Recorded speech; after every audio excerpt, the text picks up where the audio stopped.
인천국제공항 인근 수로입니다. 막 이륙한 여객기 아래 세 대가 모여 있습니다. 야생동물 통제대원 차량에 실린 음파 발생기가 세 대를 향해 움직이고 곧이어 굉음이 울립니다.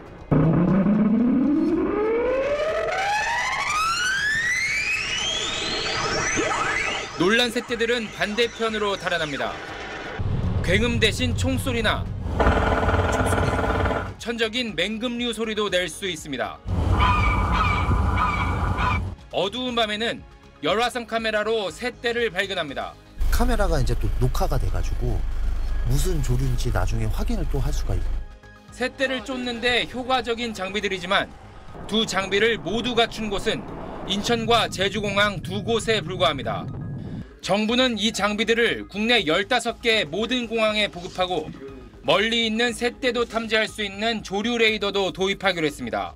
우리나라 실정에 맞는 조류 탐지 레이더 모델을 마련하고 우선 설치 대상 공항을 4월까지 확정하겠습니다. 전국 공항의 조류 전담 인력도 40명 충원해 190명 수준으로 확대할 계획입니다.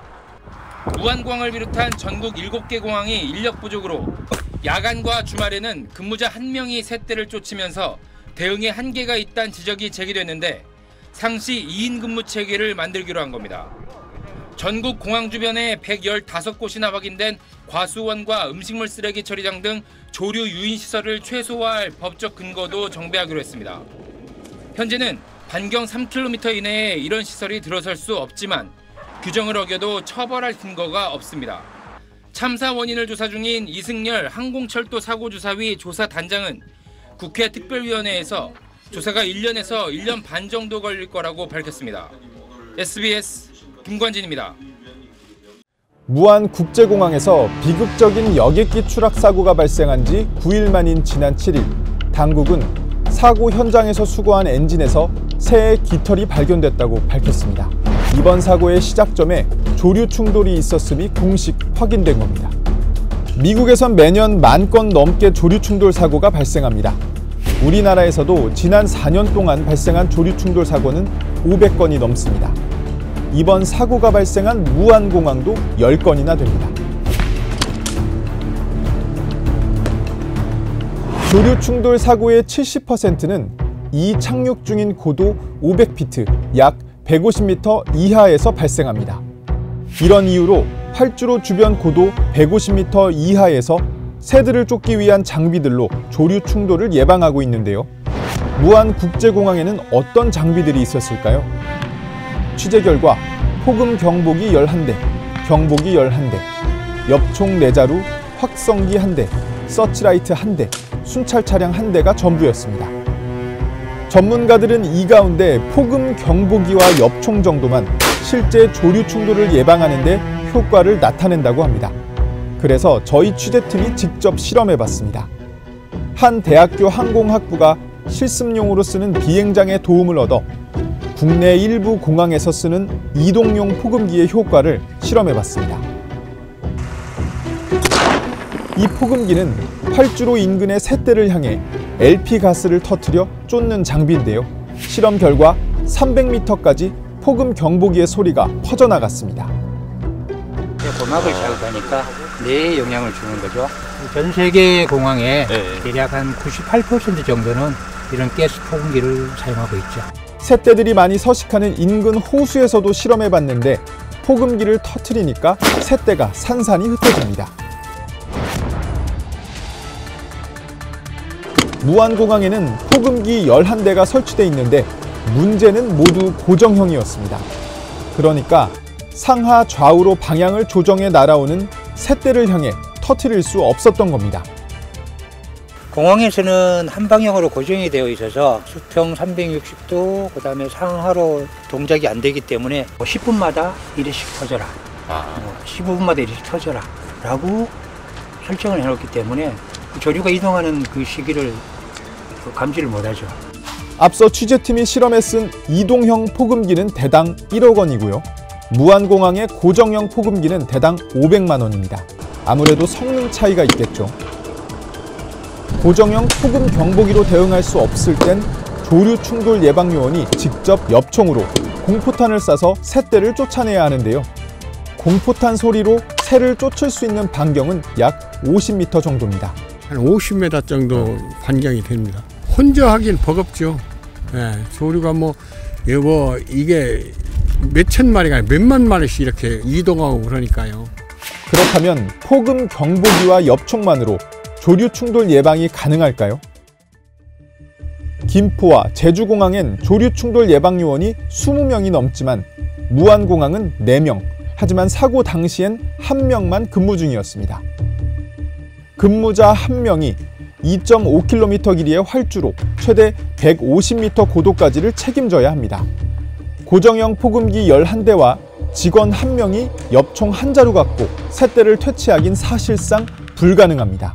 보통 한 4~5명 정도 조가 돼야 그 퇴치가 효력이 있지 않나 이렇게 생각돼요.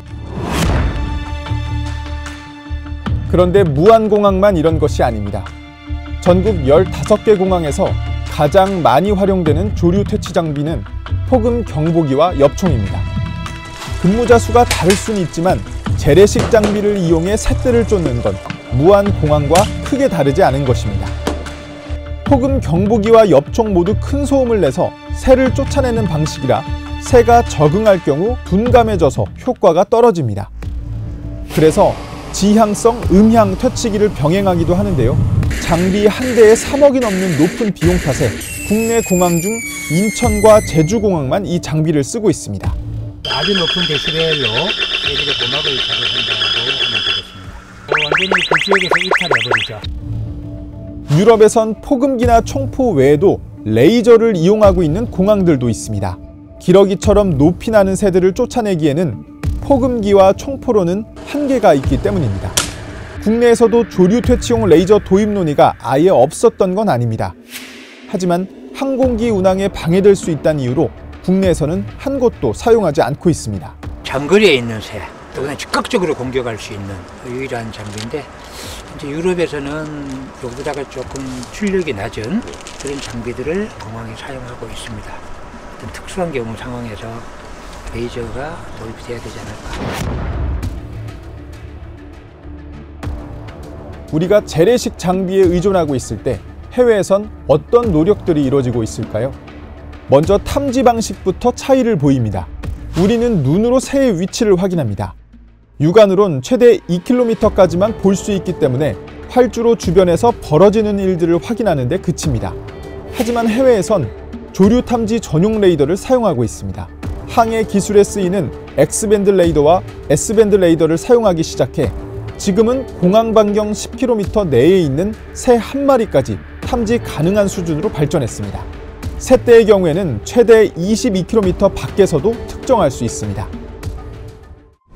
그렇다면 효과는 어떨까요? 지난 2003년 미국 공군이 조류 탐지 레이더를 세계에서 가장 먼저 도입했는데 도입 이후 조류 충돌 발생률은 무려 50%나 감소한 걸로 조사됐습니다. 민간 공항에서도 조류 탐지 레이더를 많이 사용하고 있는데 덴마크의 울보르 공항은 도입 이후 80%까지 조류 충돌 발생률이 줄었다고 밝혔습니다. 아니, 레이더를 쓴다고 이렇게 사고 발생률이 준다고요?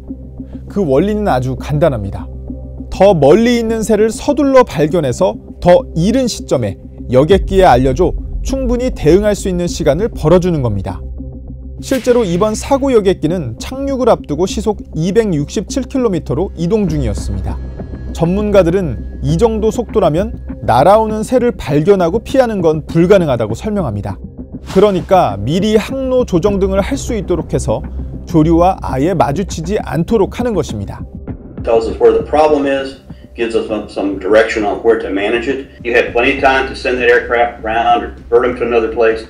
하지만 국내에서는 충남 서산에 있는 군공항 한 곳을 제외하곤 조류 탐지 레이더를 운영하는 공항은 단 한 곳도 없습니다. 서산 공군기지에서 현재 운영을 하고 있는데요. 조류 탐지 레이더는 새가 공항 반경 약 10km 전에서 움직이는 걸 활동하는 걸 포착할 수가 있어서 미리 그 레이더에 보이는 영상을 보고 조종사한테 정확한 조언을 줄 수 있습니다. 그래서 이번 같은 경우에 레이더로 봤다면은 조종사한테 아마 관제사가 틀림없이 복행을 지시해서 무한 참사는 일어나지 않았을 거라고 생각합니다. 가장 큰 이유는 비용 때문입니다. 현재 가장 많이 쓰이는 레이더 장비는 미국의 디텍트와 네덜란드의 로빈 레이더의 제품들입니다. 디텍트의 경우 장비 가격은 대당 10에서 15억 수준이고 로빈 레이더는 대당 30억 원에 달합니다. 만약 인천국제공항에 도입한다면 최대 60억 원이 필요할 것으로 추정됩니다. 조류 충돌로 인한 피해는 항공사 아니면 승객들이 부담하고 있어서 공항이 나서서 도입할 유인이 낮습니다. 여기에 더해 무안공항은 재작년에만 253억 원의 손실을 기록하는 등 국내 대부분 공항은 코로나를 거치며 천문학적인 적자가 누적돼 있습니다. 공항 입장에선 1년에 몇 건 발생하지 않는 조류 충돌을 대비해 수십억 원 장비를 들이는 건 가성비가 떨어지는 결정이었던 겁니다. 우리가 할 수 있는 것은 조류 충돌을 될 뻔했다. 왜 이 조류 퇴치를 안 해주냐? 지금 밑에 하고 있는 거냐? 타워에다 항의하는 것밖에 없어. 그러다 이유는 열심히 추구하고 그러다 보면 안전을 소홀하게 되거든요. 그 딜레마에 누구나 빠지는 거예요. 이런 이유에서 해외의 모든 공항들도 조류 탐지 레이더를 도입한 건 아닙니다. 하지만 미국에선 허드슨강 불시착 사고가 발생한 지난 2009년 이후 보조금 등 정부 지원을 늘리면서 조류 탐지 레이더를 도입한 공항이 계속 느는 추세입니다. 조류 탐지는 물론 조류 퇴치를 위한 다양한 시도도 이뤄지고 있습니다. 실제로 일본 간사이 지방의 국제공항 3곳은 지난해 3월부터 활주로 인근에서 고주파수의 음파를 방출하는 스피커를 시범 운영 중입니다.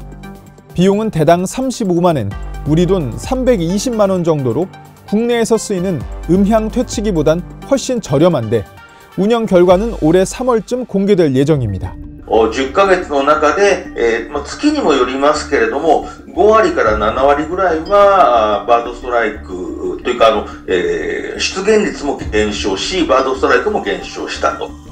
이처럼 미국 등 주요국들은 조류 충돌 사고의 피해를 줄이기 위해 기술 개발과 비용 절감을 시도하고 있습니다. 경제 논리보단 이용객의 안전에 더 큰 가치를 두고 있는 건데 우리는 여전히 재래식 장비에 의존하며 안전을 뒤로하고 있다는 지적이 불가피한 이유입니다.